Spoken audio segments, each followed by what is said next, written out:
Hi, I'm Jerry Evola, and I'm going to be taking a city tour, and we're going to have some fun. So glad to have you with us, and it's going to be a lot of fun.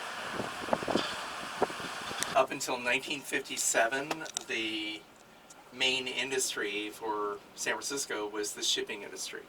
And during the Second World War, we had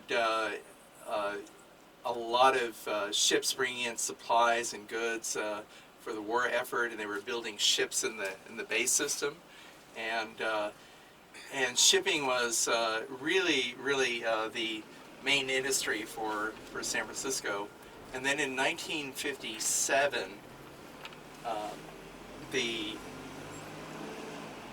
container ships, actually the shipping companies started using container ships, and San Francisco wasn't large enough to support all the supplies, and we were always competing with Oakland, which is across the bay, and they took over the industry in 1957.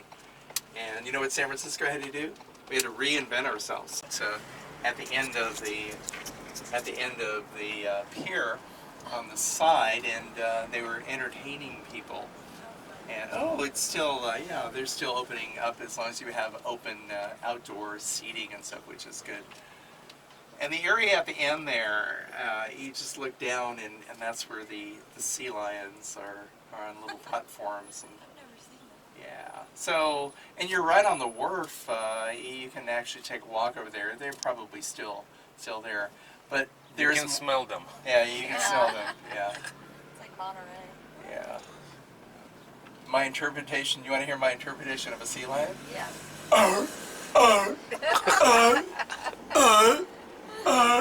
That's pretty good. Nice. No, thank you. Yeah. So, yeah, they taught me a lot. Yeah. Yeah, definitely. So, this is also where you can catch ferry boats and cruises, and taking ferry boats over to Sausalito and Tiburon and Angel Island, and also have ferry boats that go over to Oakland and Alameda and Galileo. So this is the main terminal, and of course in front of us here we have Alcatraz Island. Yeah, that's closed. So yeah. So Alcatraz actually is a Spanish word. What it means is it means pelican or bird island. Alcatraz was turned into a big military prison during the Civil War. Okay, and it didn't look like it does today with a main complex building, the building on top of the rock, but they had stockades. And I did go on a tour with other tour guides. It was a special tour, and we went into the old stockades, and it was really scary. It was dark and musty, and I couldn't wait to get out of there. And I said, I've learned enough, thank you very much, And but the Union Army, which was stationed in the Presidio, and they were worried about being attacked by the Confederate Army. And they just didn't know. So they had to make plans. They always had to make plans. Because if they do come and you did nothing, you're going to be criticized. And if they don't come and you do everything, you're still going to be criticized. You'll spend a lot of money doing it. Right. Okay. So basically, what happens is that the first shots of the Civil War were in Charleston, Fort Sumter. And they decided to, at the entrance of the coming into San Francisco from the Golden Gate Straits, right at the Presidio, they were going to build a fort, a separate fort. They were going to monitor all the ships that were coming in. And they had guns at Fort Point, which we're going to see later on. And they were ready. They were prepared for a fight. And but they said, what if we get prisoners? Where are we going to put them? So they looked at the island right there and said, we're going to use that as a military prison. That's how that started. So it was used for a military prison during the Civil War, Spanish-American War, and the American Indian War, Spanish-American War. And then they decided in in 1933 to turn it into a federal penitentiary. And so it was used from 1932 to 1962. So it was used as a federal penitentiary. Had people like Al Capone, Machine Gun Kelly, Robert Stroud, the notorious Birdman of Alcatraz, and they decided to shut it down because it was falling apart. And it was shut down on March 21st, 1963, on the orders of Attorney General Robert F. Kennedy. And once they shut it down, it wasn't being used. So American Indians, they said, we have rights to any federal land that isn't being used. So let's take it over. And we'll have a lot of exposure because the media will come, because we'll get recognized, and we'll get to state our needs right to the public. And so the American Indians took it over for like a year and a half. And when they had a wild party, and they got very drunk, and they just burned all the buildings, and because they were defacing federal property, they were chased off. And then they said, what are we going to do? They said, well, let's turn it over to the Golden Gate National Park and Recreation Area, and we'll give tours over there, and that should take care of it. And that was a big thing. And people had been using Alcatraz as a tourist attraction, and so and the history there is really great. And who says crime doesn't pay? They've had old inmates selling books now. And say, this is my story, This is my story. Yeah, and they'll sign their books. Now also on this entrance right here, there is a rail system. They used to transport the inmates in railroad cars. You hear that, Lauren? Yeah. We were wondering why it was railroad. Yeah, and instead of having the prisoners get out of the railroad car, they'd have a transport ship, a boat, that would have rails in it, and they'd just transfer right onto the thing without them getting out. And they get over, and they weren't going to escape that way. And they bring them over to Alcatraz, and they say, this is your new home. So yeah, and people say, why haven't they escaped from Alcatraz? Well, there was like 14 different escape attempts, and the problems is the currents of the water and the water temperatures, like averaging about 52 degrees, something like that. And it's just, and you can die of hypothermia very easily that way. And they used to intimidate the inmates, and they used to say, don't try to escape, because if you do, there's plenty of sharks out there, and what they didn't tell them is that most of the sharks were not man-eating. But there were still plenty of sharks out there. Yeah, but there were sharks. And so they did a movie about one of the escapes, Escape from Alcatraz. Yes. Clint Eastwood played the lead role of Frank Morris, and it was Frank Morris and the Anglin brothers, and never found their bodies. But just watching television and the cable channels, you see these programs, and one of the programs said, we have somewhat evidence of these three men, or the two of the men appearing in a photograph in Argentina. So that's still a big mystery. They swam there. Yeah, they swam there.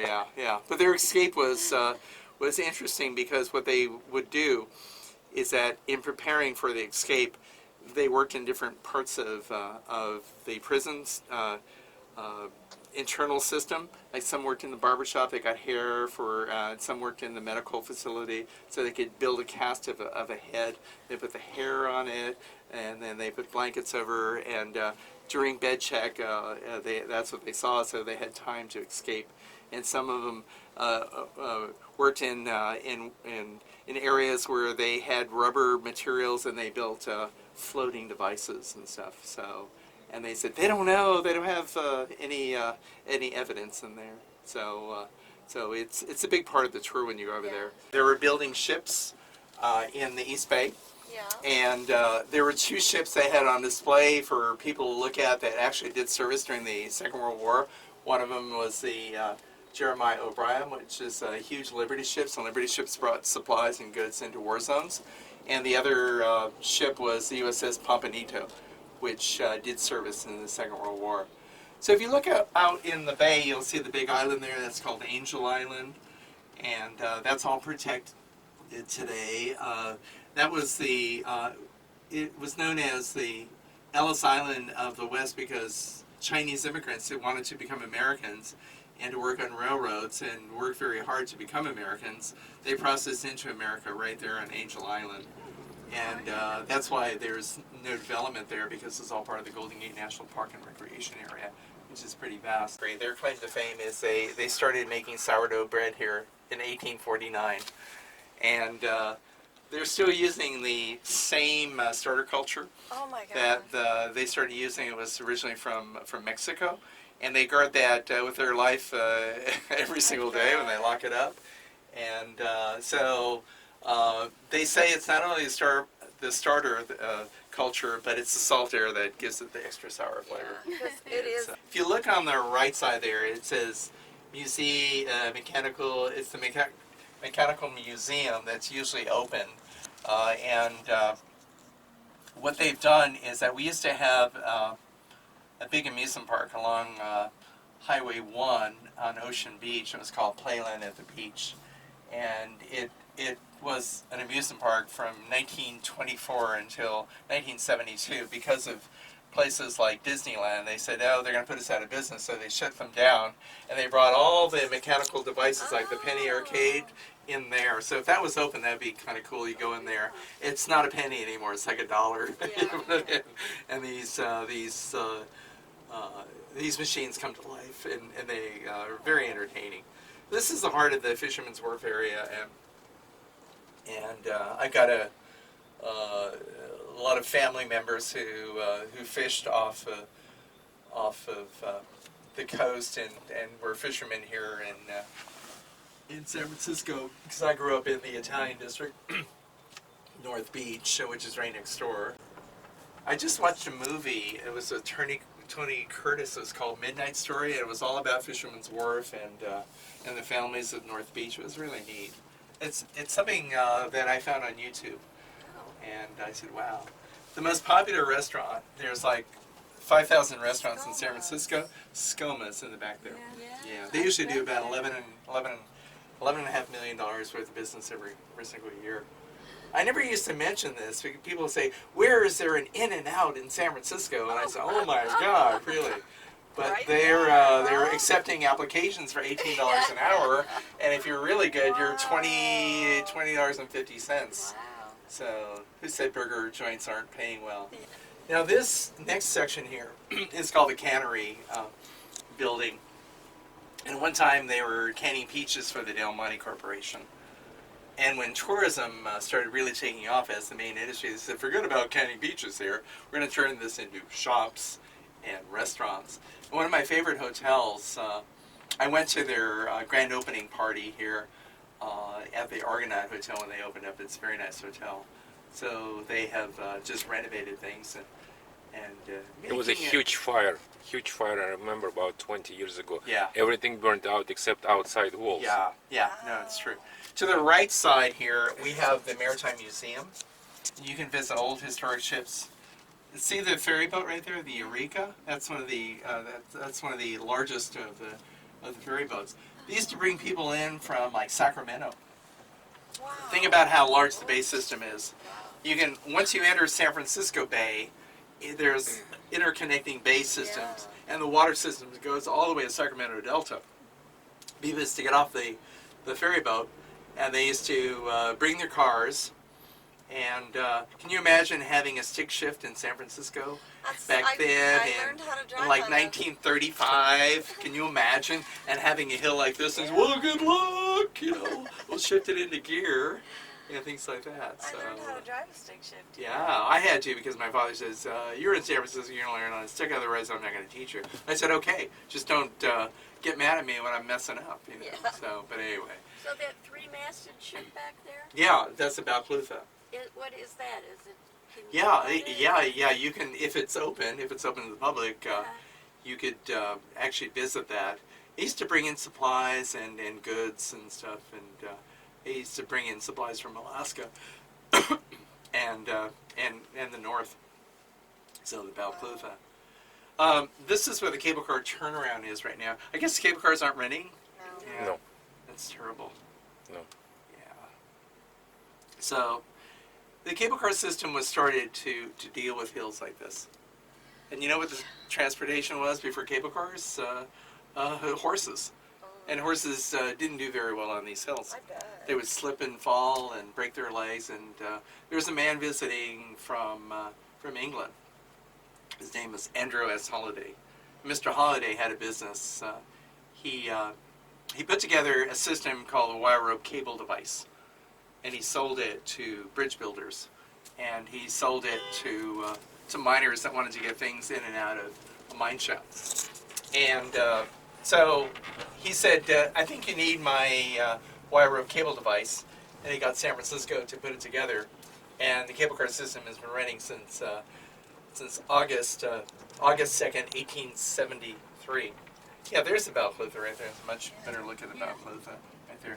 There's always people swimming in the bay. That would never be me. I don't ever want you to come out here and say, I wonder if that's Jerry, our tour guide from the other day, that's swimming out there. Like, no way. Yeah, no way. Yeah, they do it because they're members of the South End Rowing Club, and they exercise by swimming without a wetsuit out in the bay. So hey, you know what? If they can still do it, more power for them. I'll be their biggest fan, but don't ask me to go out there because I am not going to do it. So this is Ghirardelli Square, which was started by an Italian man by the name of Domingo Ghirardelli, and he had his first chocolate factory in Peru, and he had a friend who lived in San Francisco, and he said, why don't you bring your talents to San Francisco? There's a lot of Italians, and I think you do well here. And so he started his first chocolate factory in the old Barbary Coast before this was ever built up. And as soon as they started making chocolate, the public could smell the chocolate in the air, and that's called the first love affair with Ghirardelli chocolate, like 1862.